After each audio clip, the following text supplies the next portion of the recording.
When people think of internal communication, their first thoughts are often things like emails, intranets, and town halls. It's all about how a message is sent, what is sent, when, and to who. And those things are important. But what about listening? How often do we stop and think about how we should integrate listening to our audiences into our strategic comms plans? And what could change if we did that? On today's episode of the podcast, I have just the person to answer those questions. Howard Krais is the co-founder of True Communications, which was set up with the principle of helping organisations take a people-centred approach to change. This means delivering change with employees rather than to them, recognising the power that comes from truly connected people. Before True, Howard worked in senior global change, communication and engagement roles at businesses including NatWest, Ernst & Young and GSK.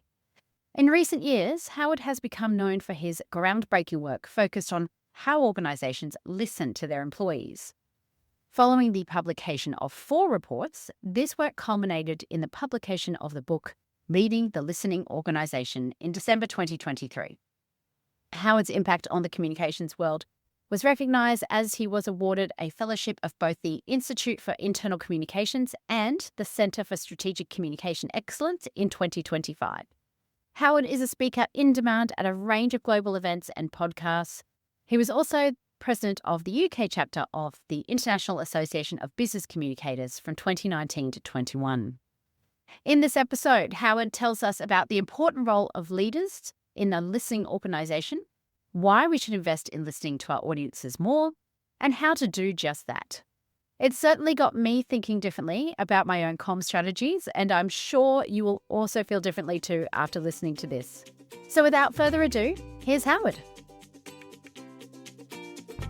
Hi, Howard, and welcome to Less Chat and More Matter. Thank you. Lovely to be here, Mel. Lovely to have you here. So before we get into the topic of today's podcast, tell us a little bit about you. Who are you and how did you come to develop your expertise in this space?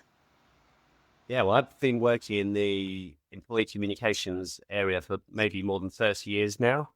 Feels like forever. Started off in a big bank in the UK. I'm based in London. And like most people, I guess, just fell into it. It wasn't something that was a choice that I had pre-made, but having got into it, I've stayed in it ever since. Spent a lot of my time working for big companies, people like Ernst & Young, GlaxoSmithKline, GSK. Worked for a company called Johnson Matthey. And then about 2.5 years ago, together with my business partner, Anne-Marie Blake, we set up Through Communications. We're sort of a small consulting business. We're really focused on what we call people-centered change. We've been talking about that since we started 2.5 years ago, and it's great. More and more people are talking about sort of people-centered sort of things.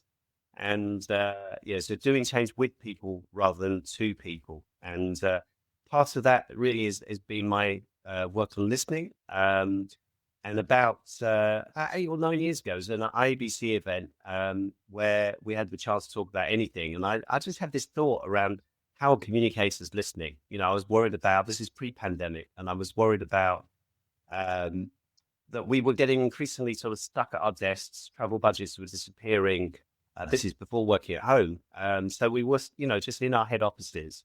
And I was very aware that, when you're in a head office, you tend to get one sort of sense of what things are like. And so if you're not getting out into the organization, if you're not seeing the different parts of the organization, the people you're communicating with, how do you know what's on their minds? How do you know how they're responding to the things that you're producing?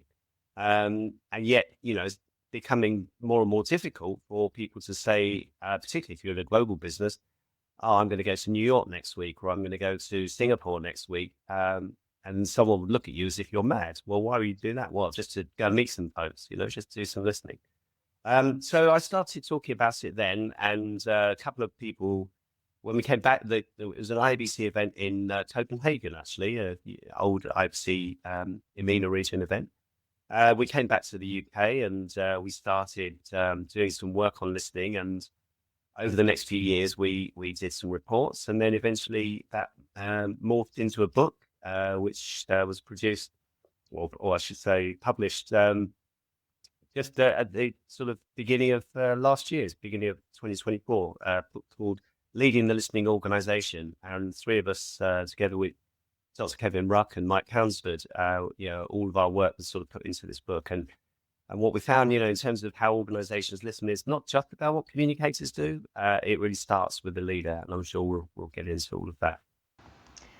Thank you. And yes, it was super exciting to see your book come out, actually. And I always love it when other communicators publish books, because I think, there's so much we can talk about as communicators. That's one of the brilliant things about this profession, right? There's so many things that get wrapped into communication. So, and listening is something I've been wanting to talk about for quite some time on this podcast. So after meeting you in London, it felt like it just has to happen. So let's start with the basics. How do you define listening, and why does it matter? Yes, I define it in a particular way, because actually it's interesting at the moment. I'm listening's on so many people's minds, and in the book, the first chapter of the book is called "The Advent of the Listening Age." And so when I'm presenting, I say, "Welcome to the age of listening." And I started doing that 18 months ago, and I think people looked at me as if, "What's he talking about?" And I think it's happening. There's a lot of research out at the moment. The sort of State of the Sector Gallagher report, which came out earlier this year, made a point of saying how more and more communicators, I think a third of communicators were naming listening in their top three, and that the trend is going upwards at the moment, and it's on so many people's minds. And yet when I listen to events or seminars or whatever, and people talking about listening, what I hear often is what I call hearing, is we're doing the survey, we're doing the exercise of asking for people's voice or for people's views. The key for me, I call that hearing. And what turns hearing into listening is in essence doing something with that information. So when I define listening, in essence, I say it's the hearing bit, but we respond appropriately. And both of those words have to work. So there's a response thing. But, I worked in organizations where we would do our survey and it would take 3 months before we would be ready to respond, just for reasons that just took forever, to get through leadership and holidays and various things. I don't think that's appropriate. So I think that you have to have an appropriate response. The other thing I want to always say when I talk about responding appropriately is that it doesn't mean you ever have to do something specific with the information. So I'll give you an example. When I used to sit with CEOs, for example, with one CEO in particular at Johnson Matthey, and we were traveling to different locations in the business, and she would sit with the say 15 people, and we'd have a very frank, open conversation. And they would come out of that room, not necessarily with her having taken a list of actions. Maybe if there were any actions, the individuals had taken them away themselves, but she'd help them to understand. She'd listened to what was on their minds and had a direct conversation with them. So she had responded appropriately. So listening doesn't mean you have to do something necessarily. It often will mean that. But I think listening means, in essence, you feel listened to. And I think the final thing that's worth saying on this is that the word listening, we start listening when we're small children, very small children, the smallest of children. We listen. It's a core human behavioral thing. So we know as we get older, we know when someone listens to us. We feel it. It's an emotional response. We know when someone actually seriously listens to what we have to say. We know when they're not listening. And I think the same's true in organizations. We hear the term increasingly, oh, you can't do that because we've got, we just do too many surveys. We've got survey fatigue. And what people are trying to say to you is we're just doing it too many times. What they really mean is we're doing too many surveys where nothing happens as a result. So listening is doing something with what you hear. And that's the really key thing around when we're talking about listening. It's not around the processes and systems. It's not asking for people to contribute, which is all good, and you have to do that, but it's doing something with it. I love that distinction between hearing and listening. But you also touched on something there that I'm curious about. Sometimes I feel like we do internal comms audits, for example, and so a lot of it is focus groups and literally just sitting there listening and, sort of asking curious questions to try and get more detailed information out of people. But I do feel like there's an expectation that, well, I've shared my feedback and I've shared my ideas, so therefore that should be acted on. Like, in the way I want it to be acted on, not necessarily the way it ends up being acted on. How do you balance that? I think for me, it's how the organization demonstrates on a consistent basis that it listens. So the way I think about it in terms of let's take a survey, and in our research, surveys were the number one thing that organizations said they used for listening. Many other things they used, but surveys were the top thing. Um, I have a view that if you said we are going to take the number one thing that you raised in the survey, you did the employee group raised in the survey, we're going to fix that, just the top one. Then and people can see that you do that, and you communicate that you're doing that, you demonstrate you're doing that, and so when the next survey comes along, you say we'll take the next thing and the next thing. And people can see it and they can sense that even if it's not their own thing, they can see something is done with it. Then I think people will come with you and they'll say, I understand your process. I understand how you're thinking about it. I can see you're making change. And it may be that my thing will come up in 2 or 3 turns, and that's probably fair. I think people are reasonable. The trouble is, I think we never get that far. We never really show. I mean, about a year ago, I guess, I wrote a LinkedIn article. I read 2 in 2 days. I thought I'd better do a second one. But the first one was why I hate surveys. And as someone who's talked about listening a lot, there's so many reasons why surveys don't work, and I've experienced them because it's about process. It's about it's about response rates. It's about asking every question that people in the head office want asked, even if they're not relevant, and you're not prepared to really do anything about half of them, and so on and so on and so on. And then you try and create all of this energy at the end in teams. People are going to get together and they're going to do little focus groups, and then they're going to put their action plans together, and nothing ever happens. You create a lot of noise, and then it just goes away, and then often 11 months later you come around to it again. What did we say? What are we going to find out what we promised to do? And I think that it's a process that people have found themselves in that they don't really buy into. Leaders don't really buy into because they don't really see any great benefit from it. And yet, the next day I did an article, which is why I love surveys, because surveys can be obviously very, very good. I mean, but they're simple, quick, and you can demonstrate action on the back of them.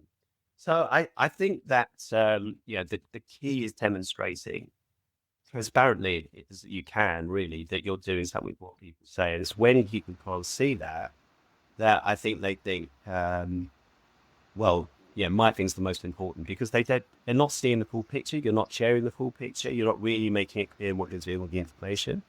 So, look, I mean, I think, I'm a big believer in conversation. I think that the key thing that, one of the most important things that we as communicators have to get people to do in organizations is to understand why things happen. Not agree necessarily, but understand.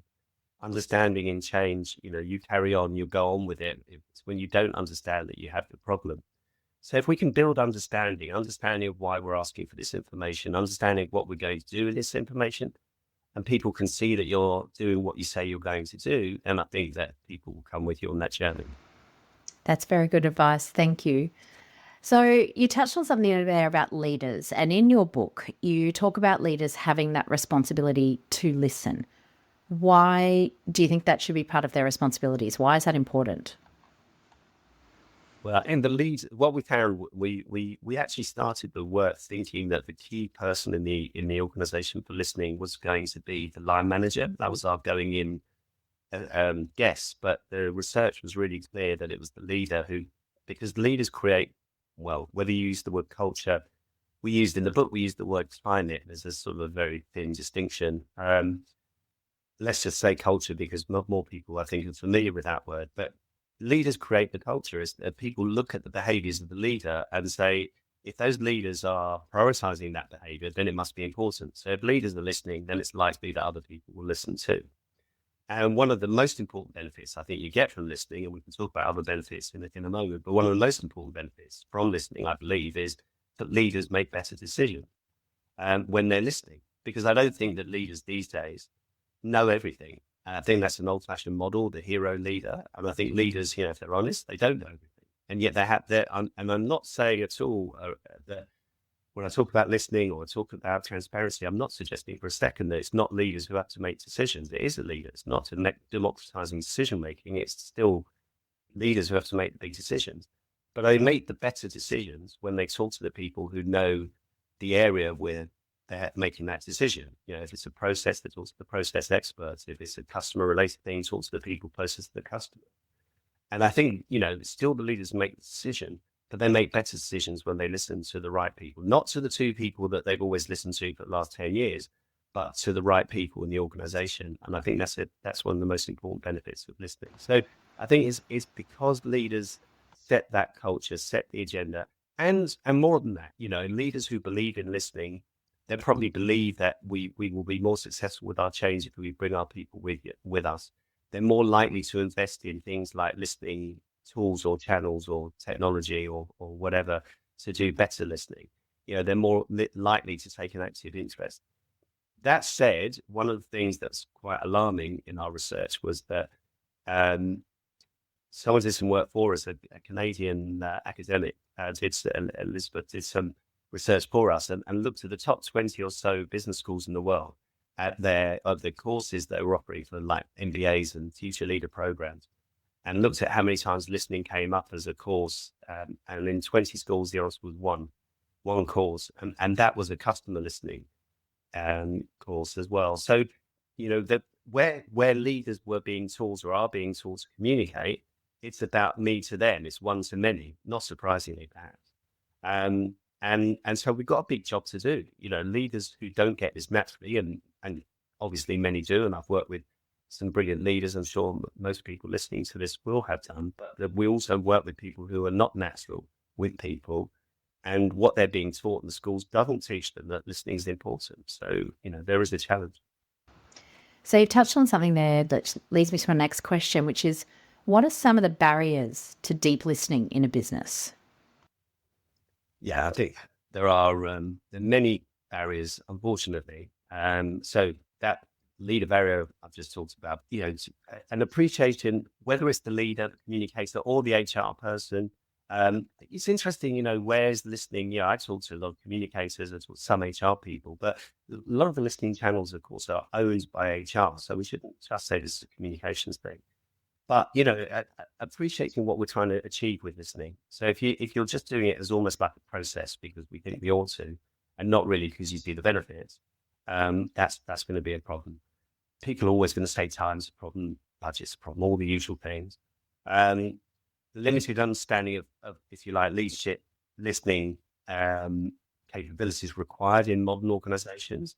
A narrow view, perhaps, of the sort of systems or processes that are either required or available, but also things like, you know, lack of appreciation of you know, the importance of things like psychological safety, which is a big issue in itself today. You know, we've all done those town halls where you say, right, question time, and there's tumbleweed comes across because no one's going to ask a question. We know that people are thinking, I've got a lot of questions, but I'm not going to ask them here. So how do we create the environment where people are prepared to speak up, where people are, you know, feel comfortable that they can ask those questions?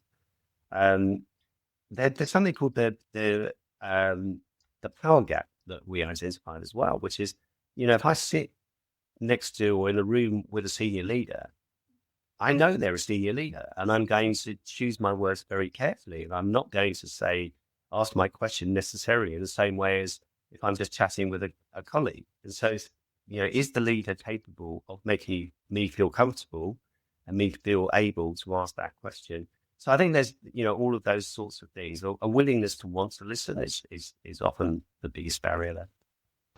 I've definitely seen those situations, like you say, well, we had a town hall, but nobody asked any questions. Like, well, would you, if you're in that situation? And that psychological safety, you know, somebody gives feedback and like, well, did you raise that with, you know, Bugalugs in the seat? Oh, no, because I worry about retribution, or whether that's real or perceived worry, doesn't matter.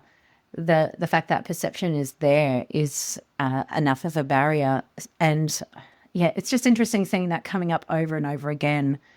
There are some businesses, as you say, they're doing it really well, and leaders are creating those really safe spaces and are genuinely interested in hearing what people have to say. And then I've seen others that have, the complete other end of the spectrum where it's all just, well, I did my ticker box, I did my town hall, nobody asked any questions, everything must be fine, I'm moving on. But you do talk about, and this then leads to the next question in your book, about a listening audit. So when you have those barriers, can you give us a high-level outline of what a listening audit would entail? Yeah, I think a lot of people will have done communication audits and looked at their channels, looked at how they communicate, looked at messaging, potentially talk to leaders, talk to members of the audience. It's not that different. In the book, we sketch out a very basic listening audit, but actually we've done some work, myself and one of the other, one of the co-authors, Mike Pouncett, we created what we call I guess we call it a product called Echo. And we think this is a deeper listening audit. But it's a very simple thing, in a sense. What we would do is triangulate,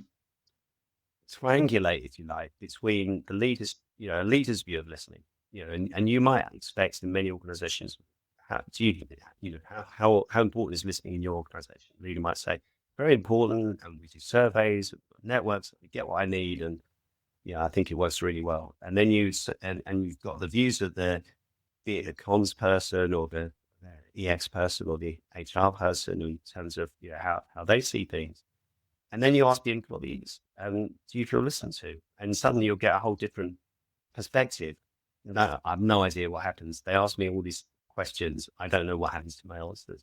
And you play that back to the leaders and they would be, oh my God, I never realized, because why would they necessarily? And then when you can do that, then you can see something change. So I think listening audits are pretty simple when they're, in the concept, looking at the sort of listening tools and channels that you have, looking at what you do with that information.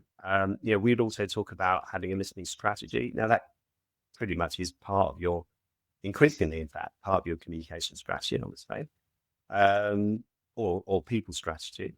And so the listening audit piece is just really making sure how well the organization is currently listening at this point. And it doesn't have to be too detailed or complex. I think that you can very quickly get a sense of how people feel. And it goes back to the definition I had at the beginning. Do you feel like you've been listened to? Well, that's the first question to ask. Do you feel that when the organization asks you for information, asks you to complete surveys, do you feel that it's worthwhile? And it's really interesting when you ask that question and what people tell you.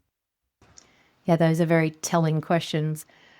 Just a side note here, do you find, this is my own experience, but I'm not sure whether it's universal, that when you bring in an external party to do this work, you tend to get more honest answers and better responses than you would if you were like the comms person who decided to go do a listening audit. Have you found that experience as well? Yes. Yeah, I think it works in a couple of ways, actually. I agree.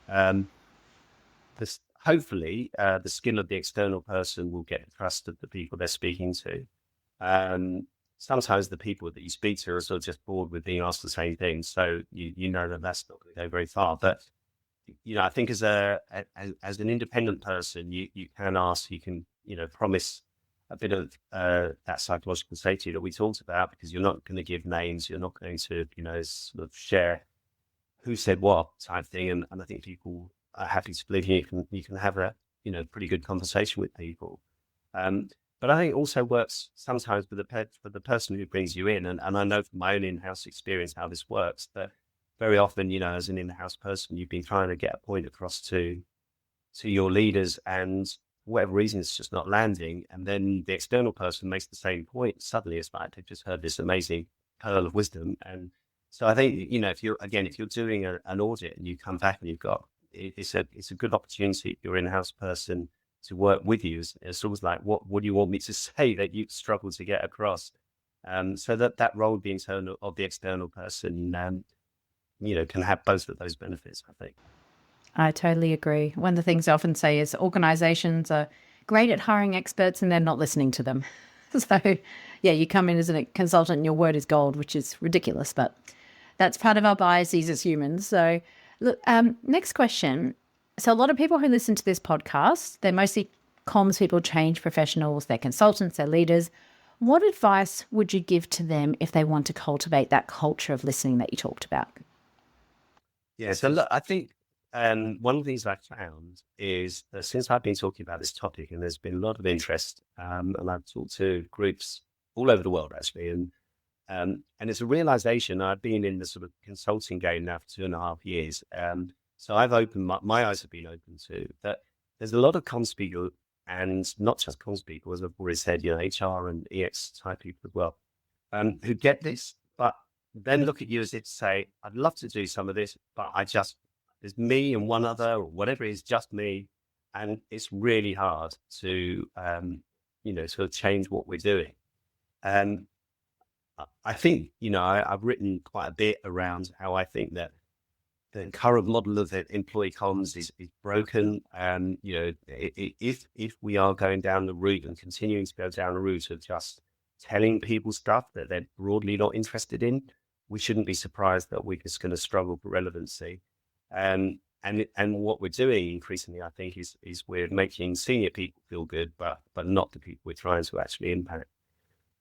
If we want to get that right, we've got to have a balance. And I would go completely the other way, but I recognize that's not practical. So we've got to have a balance. You've got to be able to say, and it puts you as a communicator, particularly, in a really strong position when you can say, you're in a change situation or something's coming up, that won't work. How do you know that won't work? Well, I know because I've spoken to people. I understand why it doesn't work. This is why it doesn't work. And I understand what will work because I talk to people and this is what they tell me. Or stuff like that. You can bring issues and challenges of very important things, as well as demonstrating real business value by showing that, you have the sort of pulse of the organization, that you're the person who understands that. So I think listening puts the people who listen and who are responsible for listening in a very strong place in the organization to have impact, to have relevance, to have influence. So it's not easy. And I'm not suggesting that you stop everything that you're doing. I mean, I'd love you to stop everything you're doing and start doing a lot more of this, but you can't. But I do think that the more that you can demonstrate that you're listening, the more that you can demonstrate that you can really show that you understand how people are thinking, what's working, what's not working. Maybe it's what customers are saying, because we're listening to customers. Are those messages really getting through? How can we improve what we do for customer in customer situations? You can support things like risk management, which as a communicator, you might wonder, how do I ever impact that? It's such a big topic for organizations.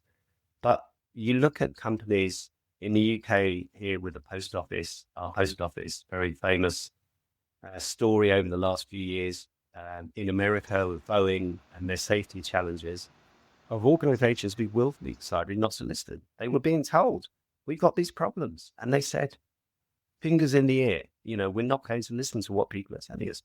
And what happens is they get huge regulatory, financial, reputational damage to their organizations. And I think that we can help to demonstrate there are problems, there are things going on that people need to know about, help better decision making, and that improves a lot of the communicator or whoever. So yeah, I think that it's not easy, especially the other thing is talking to leaders about it, engaging leaders in conversation, because that's where the change will happen. So yeah, I'm always, anyone who's thinking, how do I do that? I'm always happy to have a chat with someone about it, because I think it's such an important thing. Thank you for that offer. And I think what you've just described there, like what went through my mind is, communicators, we do tend to wear a risk hat, a lot of the time, but very much from that reputational perspective, right? It's almost like listening, as you've described it, is the early warning system. It's how we stop, we raise the red flags before they become mountains of issues. And I really like that idea of, listening can be the early warning system. It's starting to set the alarm bells before they become, before an issue becomes a crisis, basically. Now, I have one more question for you. AI. Everybody's talking about it. And you talked before about, maintaining our relevance as communicators as well. How do you think AI could be, or maybe already is, changing how we listen to others or embed listening as a practice using AI tools? Yeah, in many ways, actually. I'm doing some work with guy in Denmark at the moment around this, just to sort of build some solutions, I guess, for AI and listening. And it's very exciting. So let me give you 2 or 3 examples. An obvious one, I think, again, I talked about surveys, and many people, I'm sure, listening to this podcast have done surveys before. And there's often almost always a question at the end of a survey, which is the freehand question. Give us one idea or something that we could improve this situation, this organization, or whatever it is. And you might end up with hundreds or thousands of freehand things that you've got to work your way through. AI does that in a second, so being able to do, we're seeing now some of the big corporations, particularly in the US, but not just in the US, where you can listen in a sense to things like Viva Engage and even emails and other written, communications to sort of understand what people are saying about particular topics. So AI is doing almost, sort of sentiment analysis on a sort of real-time basis. Now that we flagged in the book, and I think already, to be honest, 18 months on from the book, you could almost write the second volume because things have moved on so far. But there's an ethical issue there. You don't want to be snooping on people. You need to be upfront about telling people that you're using the tools to do that. But there's a technology, listening to something like Viva Engage, you can see as a real opportunity. I think I saw this a bit in when I was working at GSK, GlaxoSmithKline, where we used, I suppose, it was before what we called AI, we used the term big data, but pretty similar, to take the survey scores and mix them with other HR people sort of measurements and metrics as almost early warning signs, because you could just so using data analysis and we were employing real data experts, data mining experts to be able to understand the data that we were getting in a much deeper way than just you've just got to do something on whatever bit of the survey that was scoring a bit less than somewhere else. So that's very exciting. I think is using proper data mining to use across all your different metrics. I think that could be interesting. And, there's something I've been looking at recently. I'm not saying this, I don't think this is new at all, but it fills me with excitement. It's things like virtual focus groups. So when you do, if you're the comms person on the change program, for example, and you've got to put a strategy together, and you can create some personas, we do that. But you put that into whether it's ChatGPT or whichever your AI tool of choice is, Copilot in many cases, I guess, for organizations. And you actually you set, some parameters and get the AI to run a focus group, with some questions. And it's not going to be perfect, but it's going to give you a real head start in understanding how different groups might react to different parts of this change. And that could give you a massive sort of start from where you'd otherwise be, because you'd have to go and do some primary research or go out and talk to people. And you might still want to do that, but you'd be much more informed about the questions you'll ask and so on. I think I think AI playing a really good role in helping you sort of listen, because you're running a focus group, and taking that into how you then put your strategy together, even if that's just the first step of more listening to come, but you're going to be more informed, and the sort of proper listening with real people is going to be, I think, even deeper and better. So look, there's just a few. I think it's evolving all the time. I'm excited about some of the things that we can do in this space, and I just say watch this space, because I think there's all sorts of things that. I imagine if we talked about this again in 6 months' time, we'd have even more to say. So yeah, but I think those are great ideas, and certainly I've used that just in the last couple of weeks as saying one of the things we do is internal comms audits, and I did 15 focus groups in 2 days for a client, which was, my brain melted. But I had pages and pages of notes I'd typed away while I ran these groups. And yeah, just using Copilot to go, can you just summarize, what are the top 5 key themes that keep coming through? Is it perfect? No, but it just helped me kind of go, yeah, you're right. But there's also this other stuff. So it was just able to sort through, my shitty notes, to be honest. But it came up with some pretty good stuff, which is great. Now, Howard, I have 3 questions I ask every guest on this podcast. Are you ready for those? Yeah, all right. Let's do it. What is one of the best communication lessons you've ever learned, and how did it change the way you approach communication? So I was thinking about this, and I thought actually the lesson I'm going to give is probably something I learned before I was while I was a student. Actually, I studied history at university, and the best lesson I got, and I also think it's a lesson that we can say that when you've got young children, they always show you this lesson, is the sort of asking why, never accepting what you're being told. So when a leader says, right, we're doing this is why. Your job, particularly if you're doing employee comms, your job as a sort of person on behalf of the audience is to really understand it, is to keep asking why. It's not necessarily to trust what you're being told as being the gospel truth. And I think that one of the great things about sort of studying history at degree level was that you would go back to original texts, and you'd make your own mind up. When I was at school and doing history, you just, here's a textbook, and that would tell you what it was. So that's the difference, really. And I think, in as a communicator, it's so important to make your own mind up, to be really clear of why you think this is the thing it is. And that might not be the same as the way the organization wants to portray it, in which case you need to just be really clear what you're going to say. So yeah, I think just really asking why, keep asking why, and then why again and why again until you're really satisfied you answered. That's great advice, just in life too, to be honest. Second question, what's one thing you wish people would do more of or less of when communicating? I think listening's obviously up there.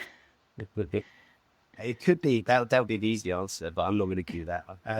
Love it. Actually, I'm going to go back to what I said around, when we set True Up, we use this phrase, people-centered change. And I'm not claiming that far from claiming that we came up with that phrase. I'm sure it was around before us. A lot of people using people-centered and human-centered now, which makes me very happy.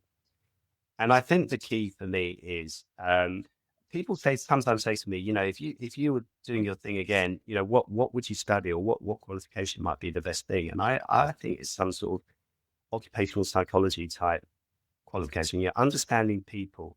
For me, one of the reasons that I think things like listening is so important is just observation. It's just watching people. It's that I think people are the most interesting thing anyway.